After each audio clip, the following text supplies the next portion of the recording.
If you used your own car in the performance of your work, then you may be entitled to a claim for expenses. Most people associate such a claim as being available to taxpayers who receive a travel allowance from their employer. But even taxpayers who have no employer, are self-employed and do not get a travel allowance may be entitled to a claim for allowable motoring expenses. No claims will be considered if you do not have a logbook detailing private and business mileage details. If a taxpayer receives a travel allowance from their employer, then the taxpayer may make a claim based on SARS's cents per kilometre tables or based on the portion of their allowable motoring expenses attributable to the portion of total mileage done on business. A taxpayer who does not receive a travel allowance may only claim the portion of their allowable motoring expenses attributable to the portion of total mileage done on business. You cannot claim both cents per kilometres as well as expenses. Before we look at the calculator, let's talk about the three codes which may appear on an IRP5 for a travel allowance paid. The three codes are 3701, 3702 and 3703. Code 3701 is the most commonly used code for a car allowance paid by an employer to an employee for the employee using his own car for business purposes. This allowance is taxable and 80% of the allowance is taxed by the employer at salary source. 20% may be used, but the employer must be convinced that the employee is using the car virtually entirely for business. Although only 80% of the travel allowance is taxed at salary source, 100% of the allowance must appear on the IRP5, and this 100% of the allowance will be added to income on the assessment. In most cases, the taxpayer's claim on the assessment for the portion of business distance done will reduce the effect of the allowance amount on taxable income. It will also ensure that the taxpayer only pays tax on the part of the allowance attributed to private mileage done. Code 3702 is a reimbursive travel allowance which is taxable. The taxpayer was reimbursed by the employer for travel expenses incurred. It is pretty similar to Code 3701 in that Code 3702 amounts are taxable and the taxpayer can claim travel expenses incurred. Code 3703 is a reimbursive travel allowance paid to an employee in pursuit of business where the taxpayer has travelled less than 8,000 kilometres and the reimbursement works out to less than R3.18 per kilometre. The reimbursement amount is non-taxable, and the fact that it's non-taxable means you can't claim against it. It's not strictly true that a Code 3701 and a Code 3703 cannot appear on the same IRP5. The two different code amounts may refer to two different cars.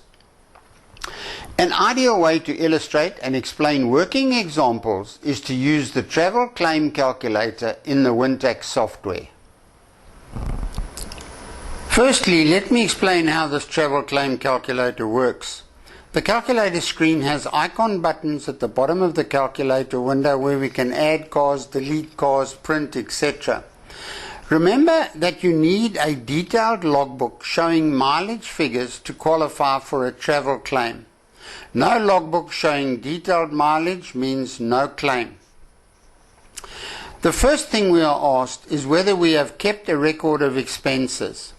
This refers to a record of expenses like fuel and oil, maintenance, insurance, etc., as listed in the bottom left section of the calculator. We will have a look at a case where records of expenses are kept in a minute.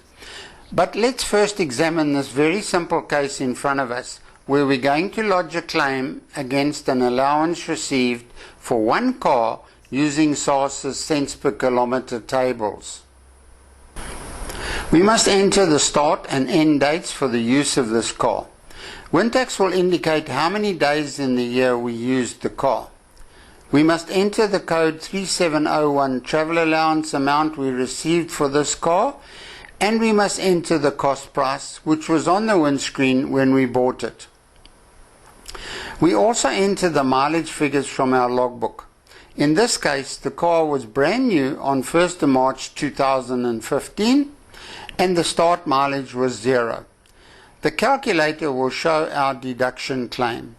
The thing to remember here is that SARS will only give you a claim for business distance travelled. SARS will not give you 1 cent for private distance.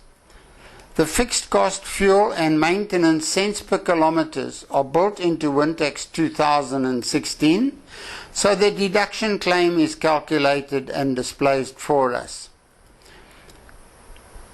If the allowance was received only for part of a year, let's say up to 31st of August, there you can see I've changed the closing date to the 31st of August.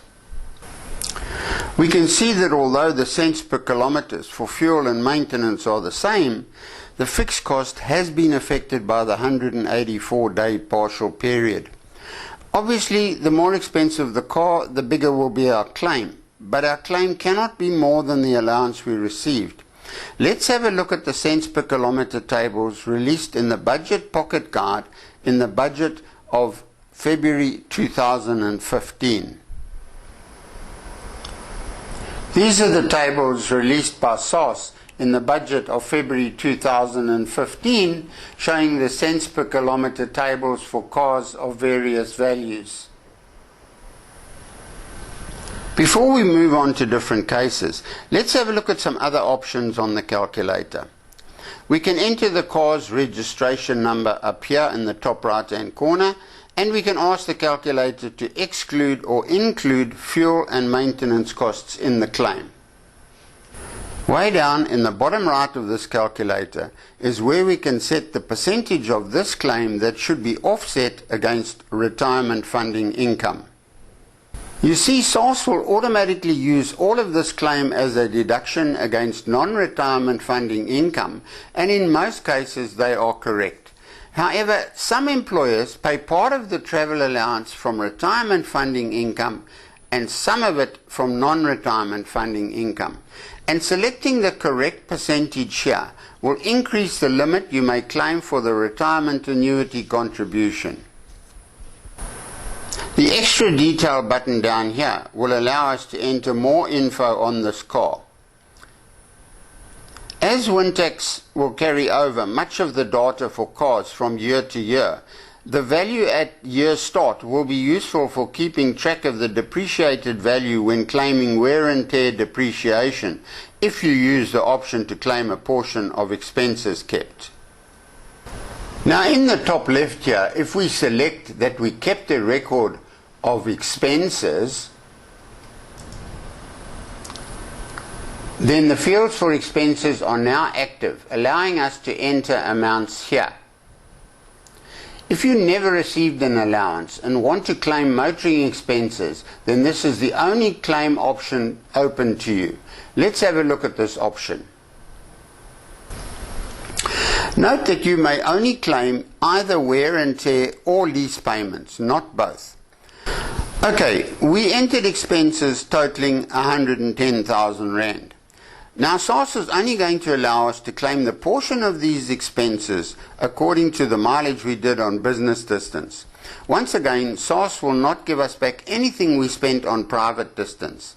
Since the mileage figures from the logbook show that we did 20% of the total mileage on business, our claim is 20% of the 110,000 Rand expenses. An interesting point here is that the allowance amount and the car value make no difference in this calculation for a claim against expenses. In fact, if this was a commission-only taxpayer who never received an allowance, then there would be no allowance received amount here anyway. Without an allowance, you can see it makes no difference in a case like this where we claim against expenses. Let me change the car value from 300,000 to 450,000 Rand. The car value makes no difference to the claim either, as our claim amount is based purely on our expenses incurred, and it does not matter if these expenses were incurred using a Rolls-Royce or a Mini. There may be an exception to this. The cents per kilometre tables we looked at earlier showed a car cost cap of 480,000 Rand. And any car more expensive than 480,000 Rand would receive the same cents per kilometre claim amounts as a 480,000 Rand car. In the option we were looking at now, if we are claiming actual expenses instead of cents per kilometres for a car costing over 480,000 Rand, then SARS may moderate your claim. Let's go back to our original travel claim. We can add more cars. The calculator caters for taxpayers who used more than one car all year and for taxpayers who changed cars during the tax year. With multiple cars, obviously you have to split any single travel allowance received amongst the cars. SARS will do this according to the number of days of use of the different cars.